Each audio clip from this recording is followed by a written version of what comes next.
Cricket ஃபேன்ஸுக்கு வணக்கம். Chennai Super Kings versus Kolkata night Riders ரொம்ப முக்கியமான போட்டி சேப்பாக்ல நடக்குது.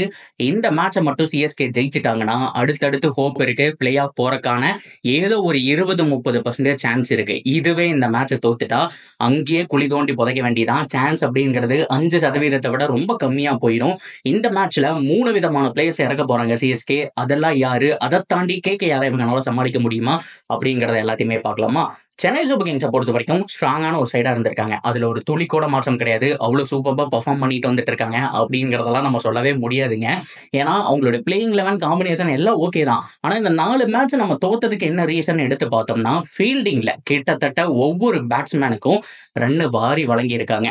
அந்த கேட்ச் எல்லாம் பிடிச்சிருந்தா இந்த நடந்த 4 மேட்ச்ல 2 இல்ல 3 மேட்ச் நம்ம ஜெயிச்சிருப்போம்னு சொன்னா நம்புவீங்களா? அதுதான் உண்மையான விஷயம். ஆர்சிபி கூட பட்டிதருக்கு 3 கேட்ச் அப்படிங்கறத விட்டாங்க. அவரு சும்மா 56 ரன்னோ 60 ரன்னோ சம்திங் அடிச்சாரு. ஆனா 5 ரன்னு 7 ரன்னு அப்படிங்கிற மாதிரி அங்கேயே கேட்ச விட்டாங்க. அந்த கேட்ச் எல்லாம் பிடிச்சிருந்தா ஆர்சிபி கூட இன்னொரு 30 ரன் அப்படிங்கறது கம்மியா இருக்கும்.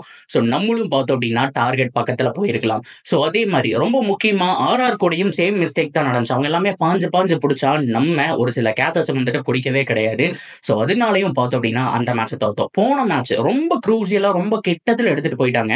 ஸோ ஆல்மோஸ்ட் வந்துட்டு நம்ம ஜெயிக்க வேண்டிய மேட்ச்னு சொல்லணும். ஏன்னா 85-5 எங்கேயோ இருந்தாங்க சிஎஸ்கே. அவங்க கையில தான் கேம். இந்த மேட்ச் அப்படியே நசுக்கிட்டாங்கடா. ஆல்மோஸ்ட் சென்னை சூப்பர் கிங்ஸ் ஜெயிச்சிட்டாங்க. ஒரு 90% ஜெயிச்சிட்டாங்கிற கணக்குல தான் இருந்தாங்க.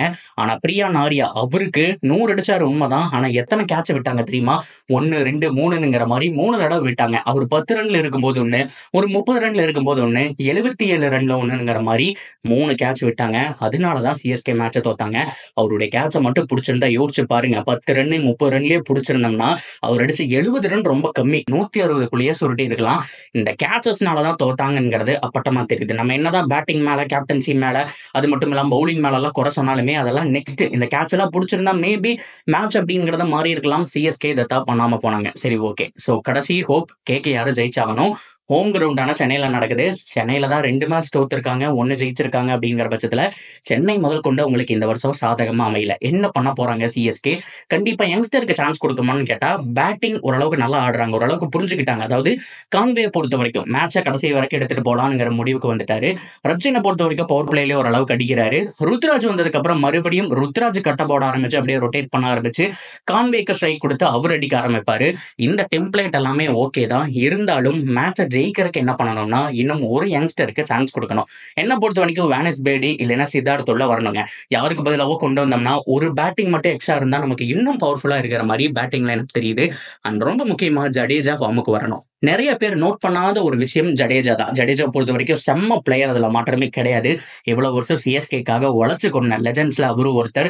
2023 ஃபைனல் மறக்க முடியாது. 2 பால்ல 10 ரன், ஒரு பால் 6 ஒரு பால் 4 அடிச்சு வின் பண்ணி தருவாரு. ஆனா அதுக்கப்புறம் பேட்டிங் ஃபார்ம் கொஞ்சம் கேள்விக்குறீங்க. அப்ப என்ன வெறித்தனம் ஆடுவாரு. கிட்டத்தட்ட 2021 லாஸ்ட் ஓவர்ல 37 ரன் அடிப்பாரு. பர்பிள் கேப் வாங்கியிருந்த ஹர்ஷல் பட்டேல போட்டு பொழப்பாரு. சொந்த அளவுக்கு ஃபார்ம்ல இருந்த ஜடேஜா பேட்டிங் சுத்தமா தெரிஞ்சு போச்சு. பவுலிங்கும் டீசெண்டா தான் போடுறாரு. ஃபீல்டிங் மட்டும் அவர்கிட்ட இருந்து போகவே இல்லை. பேட்டிங் மட்டும் இம்ப்ரூவ் பண்ணிட்டா ஓரளவுக்கு Chennai Super Kings almost settle ஆயிட்டாங்கன்னு சொல்ல முடியும். ஏன்னா போன மேட்ச் தான் 200 ரன்னுக்கு மேல அடிச்சிருக்காங்க. ஓரளவுக்கு நம்பிக்கை கொடுத்துருக்கு. பவுலிங்லயும் சின்ன சின்ன ஓட்டை வந்துட்டு சரி பண்ணும். அஸ்வினுக்கு பவர் பிளேக்கு முன்னாடி கொடுக்க கூடாது, பவர் பிளே முடிஞ்சுதான் கொடுக்கணும். அதுக்கு முன்னாடி டீசெண்டா போகணும். இந்த மாதிரி ஏகப்பட்ட விஷயம் இருக்கு. சரி, ஓகே. கொல்கத்தா பத்தி பார்த்துருவோமா? கொல்கத்தாவுடைய பிளேயிங் 11 உண்மையாலுமே அட்டகாசமா இருக்குதுங்க. ஸோ ரஹானே 2.0 இல்ல 5.0 நம்ம பார்த்துட்டு இருக்கோம்னு சொல்லி ஆகணும். என்ன மாதிரி ஆடிட்டு இருக்காருங்க. ஸோ அவரால் அண்டர் ரேட்டட் பிளேயர், அன்சோல்ட் ஆனாரு. அதுக்கப்புறம் எடுத்து கேப்டனா போட்டாங்க. என்ன மாதிரியான ஒரு பர்ஃபார்மன்ஸ். இந்த சீசன் மட்டும் இன்னொரு 4-5 மேட்ச் நல்லா பர்ஃபார்ம் பண்ணிட்டாருன்னா பிக் அமௌண்ட் கொடுத்து அடுத்த வருஷம் ரீடைன் பண்ணிடுவாங்க. ஸோ அந்த அளவுக்கு ப்ராமிசிங்கான ஒரு பிளேயர். அவங்களுடைய மீதி இருக்கக்கூடிய டவுன் ஆட சப்போர்ட் பண்ண மாட்டேங்குது. ஒரு ரிங்கு சிங், ஒரு ரசல், இவங்கெல்லாம் சப்போர்ட் பண்ணாங்க அப்படின்னா அந்த டீம் எங்கேயோ போயிடும். ஏன் சப்போர்ட் பண்ண மாட்டேறாங்க அப்படிங்கிறதா மிகப்பெரிய ஒரு கேள்விக்குறியாவே இருந்துட்டு இருக்கு.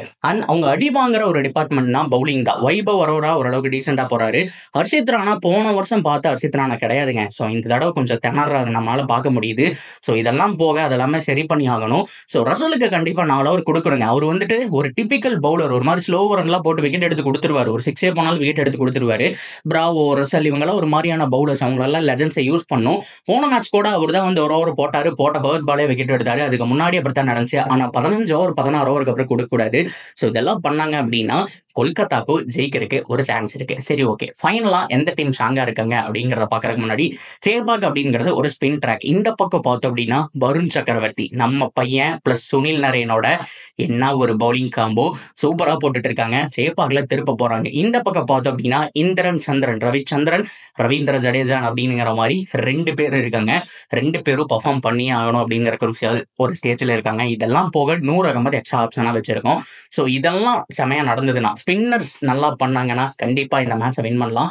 ஏன்னா நிறைய பேட்ஸ்மேன் ஸ்பின்னருக்கு கேஸாக தான் அவுட் ஆயிருக்காங்க. சிஎஸ்கே பொறுத்த வரைக்கும் இனிஷியல் விக்கெட் எப்பவும் போல் எடுக்கணுங்க. கலீல் அகமதை வச்சு ஒரு ரஹானே, அதுக்கு முன்னாடி ஓப்பனரை மட்டும் நம்ம தூக்கிட்டோம் அப்படின்னா, சுனில் நாராயணுக்கு பவுன்சர் போட்டு தூக்கிட்டோம் அப்படின்னா ஓரளவுக்கு சிஎஸ்கே கேமுக்குள்ள வந்துருவாங்க. ஸோ இந்த தடவையாவது சென்னை சூப்பர் கிங்ஸ்க்கு ஃபர்ஸ்ட் பேட்டிங் கிடைக்குதான்னு பார்க்கணும். அப்படி கிடைச்சதுன்னா நீட்டா ஒரு 200 ரன் நேற்று அடிச்ச மாதிரி கண்ணை மூடிட்டு ஒரு 150லேருந்து 200 ரன் அடிச்சுட்டு பவுலிங் போட்டு டிஃபெண்ட் பண்றதுக்கான சான்ஸ் இருக்கு. சென்னை சூப்பர் கிங்ஸ் மறுபடியும் கேமுக்குள்ள வரக்கான சான்ஸ் இருக்கு. ஸோ ரொம்ப நாளுக்கு அப்புறம் நாளைக்கு ஃபர்ஸ்ட் பேட்டிங் கிடைக்குதா, சேப்பாக்கில் என்ன பண்ண போறாங்க அப்படிங்கிறது தான் நம்ம இந்த இடத்துல ரொம்ப கூர்ந்து பார்க்க வேண்டிய விஷயமா இருக்கு. அண்ட் கேகேஆர் பொறுத்த வரைக்கும் சேம் பிளான் தான். ஸோ சென்னை சூப்பர் கிங்ஸ்க்கு எதிராக 180க்கு மேல அடிச்சிட்டிங்கன்னா அவங்க சேஸ் பண்ண மாட்டாங்கிறது ஆல்மோஸ்ட் கன்ஃபார்ம் ஆகி போச்சு. எல்லா டீமுமே இது ஒரு டெம்ப்ளேட்டா யூஸ் பண்றாங்க. இவன் டம்மி மச்சா 180க்கு மேல நீ அடி ஈஸியா ஜெயிச்சிடலாம்ங்கிற மாதிரி 180க்கு மேல போட்டீங்கன்னா சென்னை சூப்பர் கிங்ஸ் கஷ்டப்படத்தான் போறாங்க. ஸோ அவங்க மட்டும் ஒரு 180 190 போட்டாங்கன்னா சென்னை சூப்பர் கிங்ஸ் சேஸ் பண்றது கஷ்டம். அவங்களுக்கு வாய்ப்பு இருக்கு. ஆக மொத்தத்துல ஒரு நல்ல மேட்ச், ரொம்ப முக்கியமான மேட்ச், ஜெயிச்சே ஆக வேண்டிய மேட்ச் சிஎஸ்கே. அண்ட் பாயிண்ட் டேபிள்ல இன்னும் மேல போறதுக்கு கேகேஆருக்கும் முக்கியமான மேட்ச். என்ன நடக்க போகுது அப்படிங்கிறத பொறுத்து இருந்தா பார்க்கலாம். இதை பத்தின கருத்துக்கள் நீங்க தாராளமா கமெண்ட்ல சொல்லலாம். அண்ட் தொடர்ந்து அப்படியே சேனலோட இணைஞ்சிருங்க. மறக்காம சப்ஸ்கிரைப் பண்ணி சப்போர்ட் பண்ணுங்க.